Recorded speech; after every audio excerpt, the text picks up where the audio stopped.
Kita tak panggil kita sebagai satu bangsa Malaysia. Tapi benda ni menyebabkan kita berpecah belah dan tak ada keseragaman lah. Di Indonesia ada satu konsep yang namanya wawasan Nusantara yang menyatukan ribuan pulau dan ribuan etnik Indonesia. Sorry girl, I gotta go. Yeah, you know this ain't the old me. Try to keep it on the low. Assalamualaikum warahmatullahi wabarakatuh. Halo teman-teman, jumpa lagi di Aryan M Channel. Oke, buat teman-teman yang klik video ini, seperti biasanya, saya harapkan mudah-mudahan teman-teman selalu dalam kondisi sehat walafiat. Dan jangan lupa dukung channel ini dengan cara like juga subscribe. Oke, di kesempatan kali ini, saya mau reaksi sebuah video dengan judul Tetangga Bahas Persatuan Indonesia, Wawasan Nusantara Indonesia Jadi Contoh Bagi Malaysia. Oke, seperti apa videonya? Kita akan lihat sebelum kita berkomentar.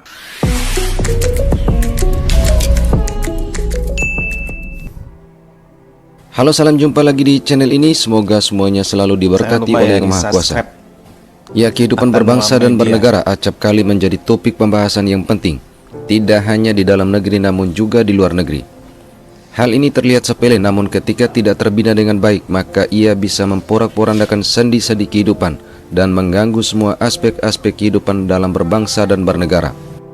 Di Indonesia yang terdiri dari 1000 lebih suku dan etnis, berbagai agama dan ratusan bahasa daerah, dibalut dalam satu nilai kebangsaan yang sama, yaitu Bhinneka Tunggal Ika dan bersendikan Pancasila.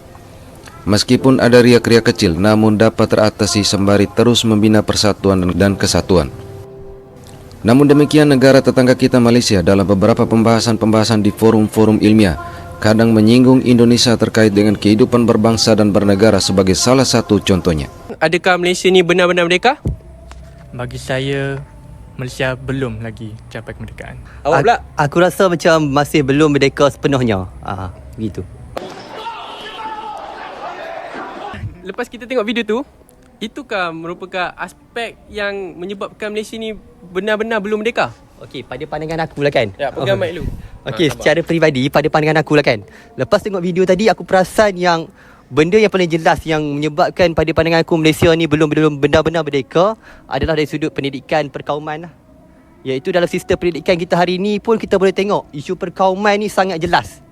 Iaitu kita tengok bahawa kita ada banyak sistem pendidikan. Ada sistem pendidikan sekolah Melayu, ada sekolah vernakular Cina India yang bahkan kita warisi dari zaman sebelum merdeka lagi. Daripada zaman dasar pecah perintah kan. Betul. Jadi benda ni pada pandangan aku menyebabkan negara kita ni tak bersatu padu, khususnya dari sudut perkauman lah. Kita tengok isu bahasa dalam pendidikan pun sering dimainkan oleh tokoh-tokoh politik. Contohnya peperiksaan pun kita tengok ada yang nak mansuhkan, yang nak perkenalkan silibus baru lah, apalah. Jadi benda ni menyebabkan satu kemelut yang sangat, orang kata, mengganggu lah isu kemerdekaan dalam negara kita ni. Okey, nombor 2 pula pada pandangan aku lah. Boleh aku tambah tak? Boleh. Sila. Dari sudut politik perkauman ni memang sangat serius. Kita tengok dari dulu selepas merdeka sampai sekarang, politik perkauman ni tak pernah habis. Kita tengok parti-parti politik banyak yang berlandaskan kaum sahaja. Contohnya politik ni banyak guna bahasa-bahasa provokasi, sentimen Melayu Cina, India. Sebab tu lah berlakunya pergaduhan dekat mana tadi? Loyat. Dekat situ. Dekat situ kita tengok bahawa isu politik ni mempengaruhi lah macam mana keharmonian dan juga keamanan kita. Jadi pada pandangan aku, negara kita ni tak betul-betul mencapai standard sesebuah negara merdeka sebab adanya isu perkauman. Tak macam bangsa-bangsa lain. Contohnya dekat negara kita, Malaysia, kita kenali kita berlandaskan kaum Melayu, Cina, India. Kita tak panggil kita sebagai satu bangsa Malaysia. Tapi benda ni menyebabkan kita berpecah belah dan tak ada keseragaman lah. Jadi sebab tu bagi aku rasa secara umum memang Malaysia ni belum benar-benar mencapai kemerdekaan yang rasmi lah. Peringkat awal tadi juga saya telah berkongsi sedikit sebanyak tentang perjalanan untuk penyatu paduan. Segalanya dah bermula pada 1949, lama dulu sebelum merdeka lagi. Namun ada juga yang menyatakan ianya masih belum berbekas. Namun kalau kita perhatikan juga dengan perlembagaan persekutuan juga telah termaktub segalanya. Kenapa ia masih belum berbekas di dalam hati, jiwa, roh sanubari 30 juta rakyat Malaysia? Yang penting saya guna kat sirah, tak ada penghayatan. perpaduan kesatuan negara bangsa atau mewujudkan negara bangsa Malaysia ini berteraskan kepada perlembagaan dan hukum negara. Tapi sejauh manakah rakyat kita berbuat demikian? Sebab itu saya rasa dalam hal ini penghayatan kita kepada negara dan untuk membina satu jati diri, kekuatan jati diri kebangsaan amat kurang. Bila ada jati diri kebangsaan, maka rasa cinta pada negara, patriotik, saya rasa ini pun kurang. Jadi adalah menjadi cabaran kepada kita, kerajaan sekarang, supaya dapat memikirkan satu gagasan jati diri kebangsaan ini. Dan juga patriotik pada negara ini, gabungan ini sebagai gagasan yang penting untuk kita realisasikan dan untuk kita mantapkan lagi perpaduan kita. Konsep bangsa ni kalau kita lihat dari segi geopolitik satu dan geobudaya warisan. Jadi bangsa ni orang rasa Ani mengatakan bangsa Malaysia. Malaysia ni negara. Mengapa tidak tengok daripada itu geopolitik? Dalam geobudaya bangsa tu ialah race. Maknanya bangsa Melayu, Cina, India. Tapi kita mengatakan bangsa Malaysia. Sebenarnya fenomena dalam konteks moden sekarang dikaitkan dengan negara, bangsa Indonesia, bangsa Thai. Tapi serah pada kita lah untuk kita nak meletakkan. Jadi yang penting bila kita mengkaji meletakkan suatu fungsi bangsa, kita kena lihat dari segi sejarah dia dulu. Ini kita ingat bangsa Indonesia tu banyak suku-suku, tapi kalau kita di Malaysia, konteks Malaysia, bangsa Melayu, ada suku Jawa, suku Bugis, suku Aceh, suku Minangkabau. Itu dirangkumkan yang atas sekali Melayu. Itu Malaysia punya pengiktirafan. Kalau di Indonesia, bangsa Indonesia, dia tak ada suku-suku ni, tak berapa kisah, dia bangsa Indonesia. Jadi di Malaysia, bangsa Malaysia bukan saja Melayu, dikaitkan dengan berbilang bangsa. Karena itu, kita tidak perlu memaksa orang masuk Melayu. Kita perlu memaksa siapa-siapa menukar jati dirinya. Jadi orang Cina boleh meneruskan gaya hidup dan budaya kecinaannya, orang India boleh meneruskan gaya hidup dan budaya keindiaannya, begitu juga Melayu. Tapi kita semua disatukan oleh bingkai kesatuan yang berupa shared values and commitments. Dan ini dilakukan oleh negara-negara lain, tadi disebut oleh Profesor Syahrudin tentang Indonesia.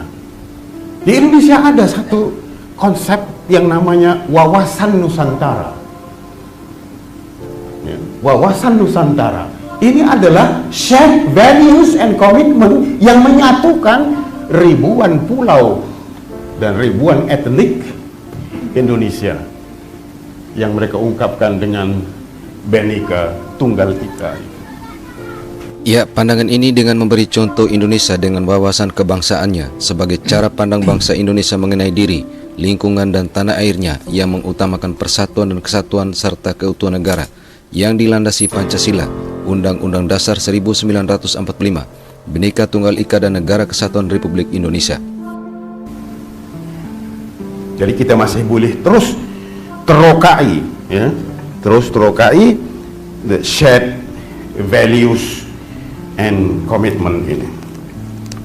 Jadi saudara sekalian, itu yang kita maksudkan dengan kepelbagaian dalam bingkai kesatuan untuk menjayakan impian bangsa Malaysia. Inilah yang membedakan Indonesia dengan negara lain. Jati diri secara ras, golongan, agama dan kebudayaan boleh berbeda, namun dalam jati diri berbangsa dan bernegara hanya satu sesuai Sumpah Pemuda, satu tumpah darah yaitu tanah air Indonesia, berbangsa yang satu yaitu bangsa Indonesia dan berbahasa yang satu yaitu bahasa Indonesia. Akan tetapi bukan berarti bahasa-bahasa yang lain dilarang. Silakan mempelajari dan menggunakan bahasa-bahasa yang lain, namun dalam berkomunikasi antar sesama rakyat Indonesia yang berbeda suku, bahasa Indonesia menjadi bahasa kenegaraan dan bahasa persatuan. Oke teman-teman, ya demikian satu buah video dari Atanua Media di mana masyarakat Malaysia membahas tentang persatuan di negaranya.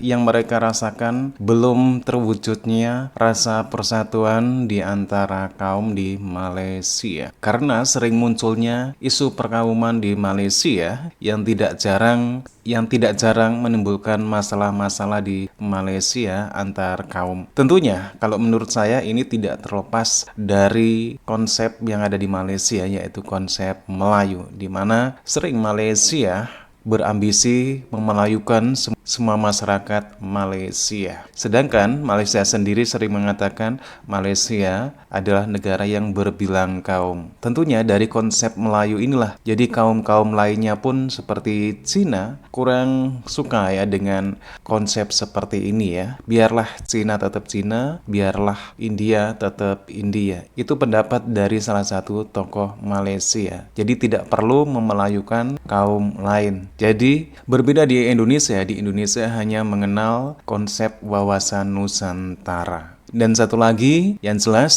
semua itu tidak pas dari terbentuknya ataupun berdirinya negara Malaysia, di mana Malaysia menganut integrasi. Inilah yang menjadikan salah satu faktor di mana rasa persatuan antar kaum di Malaysia susah untuk bisa terwujud. Oke teman-teman, ya demikian satu buah video, dan bagaimana nih menurut teman-teman? Silakan teman-teman bisa berkomentar dan jangan lupa like, subscribe.